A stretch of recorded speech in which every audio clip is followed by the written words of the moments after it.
Hey there, internets. So it's been a bit since I've been able to get a video up. Let's just say life's been a little bit in the way. I don't want to get into all of that. Uh, Nothing wrong with me, but it has kept me busy with other things. But something popped a little over a week ago, and there's been some things been kind of building, and some of this stuff going on in the media. And it was kind of dovetailing into something else, but with the guy setting himself on fire the other day. I'm going to put that kind of into something else. But article popped up. It was a guy named Uri Berliner. Hope I'm pronouncing that right. Says, I've been at NPR for 25 years. Here's how we lost America's trust. Well, that trust was lost long ago, buddy, in the rest of the media. And this is why it was kind of like, kind of formulating something I wanted to talk about, and now it's kind of split into two things. Is when you're a lot of us don't trust the media, and I've seen a lot of memes saying things like, imagine being, dependent about, basically implying that Trump is why people don't want to trust the media because they're listening to Trump. No, Trump is only saying what the rest of us already know, what we've been saying for years, especially if we're conservatives, that the media is biased. Sometimes they're outright lying to you. And it's not any one moment. But for a lot of us, there is those moments of you see it, you say, there's something going on here. When they got rid of the fairness doctrine, and liberal Democrats act like that's the cause of the problem, getting rid of it. No, it freed up one side of the argument because the attitude was always, we need to let the liberal side have their say more and more and more. And never are we having enough say to the conservatives. So when that happened, what happens? A guy gets on the radio and he starts talking his political views, and he creates a whole new genre of radio, and his name was Rush Limbaugh. And if you listen to his program most of the time, a lot of it was just him reading the news and commenting on it. Every person that does that owes that man their career, including Rachel Maddow and all these other commentators. Well, he didn't come to exist in a vacuum. He came to exist because someone said, hey, why aren't they talking about that story I saw in the back of the paper? Or why, I have access to this other government report and they're not talking about it. Or there's this thing that somebody said in a book that actually was backed up by some government reports, or certain print publications that conservatives had, like Human Events. And they started realizing if they're not being truthful. My dad had a dispute with the county over where his cattle were drinking, and the paper made him look like a dick, to put it mildly. And the attorneys could go into, of course, into a county commissioner meeting and say, and outright lie about whether he'd fenced the cattle out or not. And, one of the county commissioners says, you can see it from the road, as far as the fence was concerned. But the point is that the media has always had some bias. Now, it's one thing when by your nature, and he brings this up to a certain extent with NPR, that maybe what do you consider to be an important story? In the article, and I'm going to read snippets of it. I'm not going to just read the whole thing because I'd make a 20-minute video out of it. Because I just reread it for myself. He talks about what articles were picked that were showing how racist the country was, and how sexist the country was, and how homophobic, and how it was bad for black people, and how dangerous Republican policies were. It was like an assembly line. Well, if you have an assembly line of what gets published like that, you got a problem. And people. It was even where I heard a story. The story was told to me years later. This guy, I frequent the same store, and I was asking somebody if he still came in. He does on occasion. And the guy's name was Spencer, and he'd been in the Navy. He'd been in the Navy for sometime in probably the early 80s, and I think his last or second to last deployment was when the Abraham Lincoln deployed for the invasion of Iraq. So it had its 11-month deployment. And he talked about being on the ship and looking at the CNN broadcast on the ship. It says live at the bottom. They see a guy talking there. They're like, hey, we know where that's at.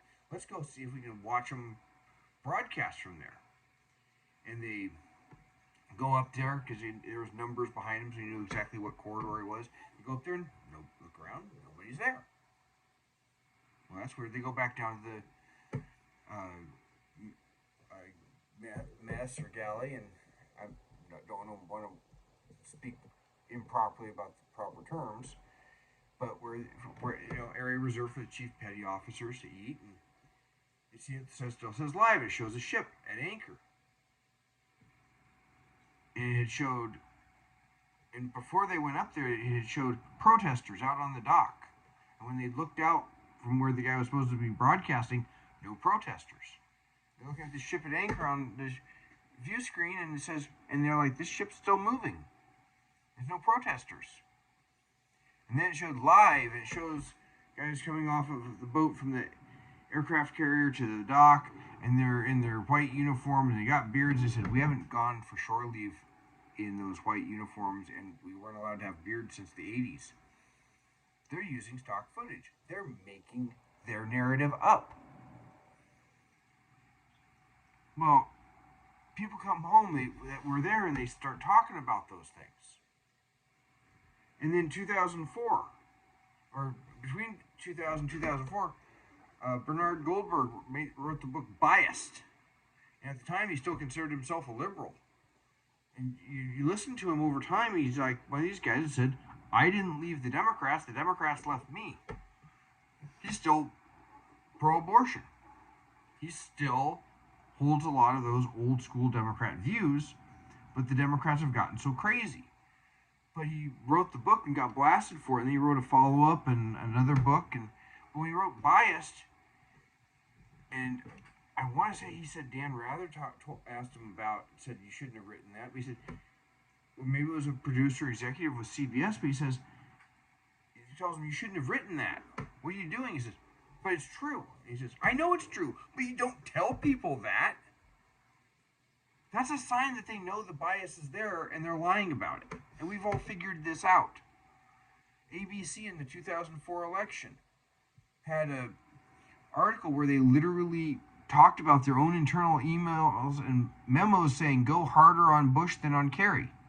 What's that saying? We want to manipulate the news to create a certain outcome. This is nothing new.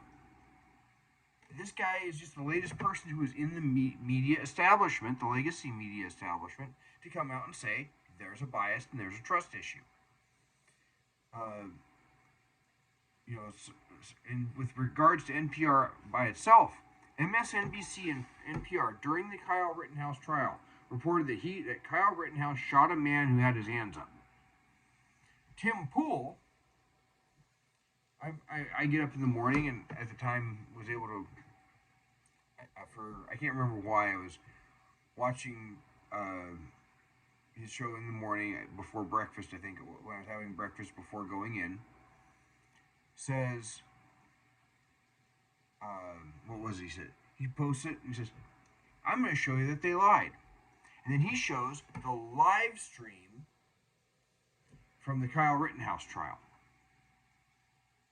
And it shows him, the guy that survived getting shot.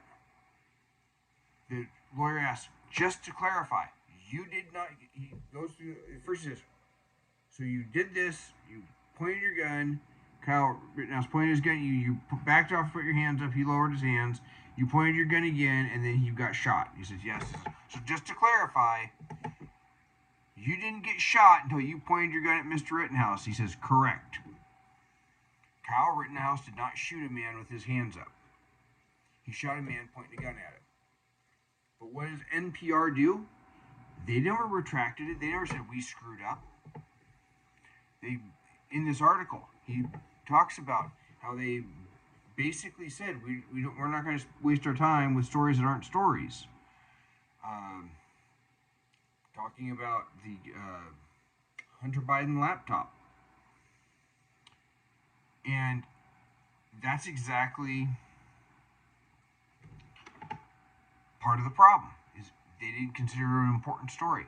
A lot of people, there are people that said they would have changed their vote if not for people saying, oh, that's not an important story, if they'd even seen the story.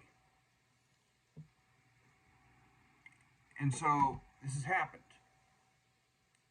There's a long history of that kind of reporting going on in the media. So this is just the latest guy. And Trump, he doesn't say, don't trust them, they're lying. It's like, you can't, he's just agreeing with conservatives. You can't trust them, they're lying. And this is a long history of little things here, there, and everywhere of doing that. And so he talks about how he writes, race and identity became paramount in every aspect of the workplace. Journalists were required to ask everyone who interviewed their race, gender, and ethnicity, among other questions, and entered into a centralized tracking system. We were given unconscious bias training sessions. A growing DEI staff offered regular meetings imploring us to start talking about race. Monthly dialogues were offered for women of color and men of color, and non-binary people of color were included too. And it talks about, these affinity groups, and he actually started asking questions about, the Latinx thing. Hispanics do not find that amusing. Or inclusive. They are offended by it. It's Latino and Latinas. There is not Latinx. That is entirely made up by a bunch of white liberals. And so he actually talks about, so then, anyway, he gets his article. I will link this article in the description below. He goes in here and there's an unspoken consensus about the stories we should pursue and how they should be framed. It's frictionless. One story after another about instances of supposed racism, transphobia, signs of climate apocalypse, Israel doing something bad, and the dire threat of Republican policies. It's almost like an assembly line. That's a sign of a problem. And he actually talks about trying to solve this internally. So the new CEO, she first suspended him for doing outside work without permission. Now, honestly, let's get to the chase. Non-compete agreements are not all that shocking, uncommon, or unfair. However, I highly doubt that if he'd been praising how great it was for NPR, they'd just tell him don't do it again instead of go to the written final warning. So he was suspended. After he got suspended, he resigned. I personally think like Bernard Goldberg, he might have just hit his red pill moment, where he starts waking up to some of this stuff. So he said, on May 3rd, 2021, I presented findings at an all-hands editorial staff meeting. When I suggested that we had a diversity problem with a score of 87 Democrats and 0 Republicans, this was him looking at what he found in the Washington, D.C. newsroom. The response wasn't hostile, it was worse. It was met with profound indifference. I got a few messages from surprised, curious colleagues, but the messages were of the, oh wow, that's weird variety, as if the lopsided tally was a random anomaly rather than a critical failure of our diversity North Star. In a follow-up email exchange, a top NPR news executive told me that she had been skewered for bringing up diversity of thought when she arrived at NPR. She said, I want to be careful how we discuss this publicly. For years, I have been persistent. When I believe our coverage has gone off the rails, I've written regular emails to top news leaders, sometimes even having one-on-one sessions with them. On March 10, 2022, I wrote a top news executive about the numerous times we described the controversial education bill in Florida as the Don't Say Gay bill, when it didn't even use the word gay. I pushed to set the record straight and wrote another time to ask why we kept using the word many Hispanics hate, Latinx. On March 31, 2022, I was invited to a manager's meeting to present my observations. Throughout these exchanges, no one has ever trashed me. It's not the NPR way. People are polite, but nothing changes. So I've become a visible wrong thinker in a place I love. It's uncomfortable, sometimes heartbreaking. Even so, out of frustration, on November 6th, 2022, I wrote the captain of Ship North Star, CEO John Lansing, who has since departed NPR, about the lack of viewpoint diversity and asked if we could have a conversation about it. I got no response, so I followed up 4 days later. He said he would appreciate hearing my perspective and copied his assistant to set up a meeting. On December 15th, the morning of the meeting, Lansing's assistant wrote back to cancel our conversation because he was under the weather. She said he was looking forward to chatting and new meeting invitation would be sent, but it never came. And he basically said, he doesn't want to speculate on why. But obviously it was not a priority to this guy to solve this problem. And the new CEO basically put out a blast memo saying, basically blasting him for speaking publicly, blasting him for saying we should have diversity of thought, acting as though that's something wrong with saying we should, that people are possibly their biases or values. Let's be honest about something. We choose what values to follow. We choose what viewpoints we hold. If we can choose to go in objective reality, which leads toward conservatism, maybe with a libertarian lean, or you go to this fanciful stuff, a bunch of feel-good stuff, and subjective stuff, and you go to the left and you become a Democrat, and you lose all touch with reality. To be honest. And she seems to think that the only way you can have diversity is based on race and gender and sexuality, and not on viewpoint. And our viewpoint is, of course, informed by all those other things that make us who we are, whether it's where we start out social or economically at the beginning of our life, where we move to it during our life. If you go from rich to poor, your perspective is going to be different than if you go from poor to rich.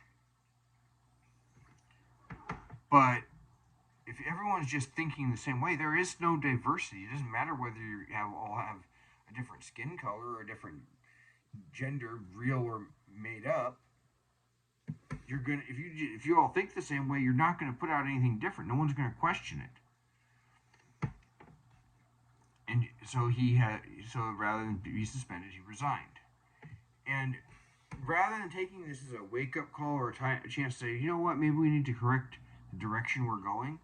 Maybe we need to make a point to have some editorial staff that are conservatives.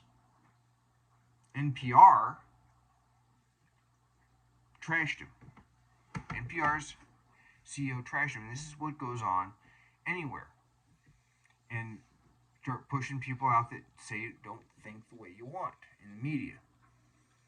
And this is why effectively the fairness doctrine doesn't do anything, because it will always be one way. You're not going to see in the case of people that want the fairness doctrine want to force liberal views into Fox News or to Newsmax or some of the other conservative views. They don't want to take a conservative, and so we'll say Larry Elder, and shove him into MSNBC with a primetime slot. No, they want a liberal. And they're going to want a liberal in the other slots. And the only way you can get diverse views is to go to multiple sources. And I get a fairly well-rounded, because I'll use some of these aggregations that appear on Yahoo and MSN, and even sometimes touch into ground news, because they'll tell you exactly what the bias of the people talking about it are. And so they've gotten to the point where you can't trust them. If they want to get that trust back, they need to concentrate on, let's be accurate, and if it's an important story, we cover it. Be fair. I don't like Trump, but I'll be fair to him. I'm not real happy with anything that happened at the Washington State Convention regarding the governor endorsement. I think it was all BS, no matter what way you cut it. But I'll be fair to the two and give Semi Bird and Dave Reichert a chance to earn my vote. But you can still be fair. You can still be honest about what the truth is. And this is why this guy's time as a liberal is probably done, because the left can't even agree with the truth, with the left versus traditionally liberal can't even agree on what the truth is. At least, if a liberal and a conservative have a disagreement, a traditional liberal, they could at least agree that there is a book that is controversial and why it's controversial, as far as being in a school. The left just acts like you're a Nazi. But this is just one more time where someone's finally said there's a problem within and has been bashed for it, instead of someone taking the time to say maybe we need to correct ourselves. So that's kind of where I see this, and this leads into what leads to Trump derangement syndrome. But that's another video that I might get done in another day or two. Until then, like, subscribe, and hopefully I'll be able to get some more out sooner. Until then, y'all take care.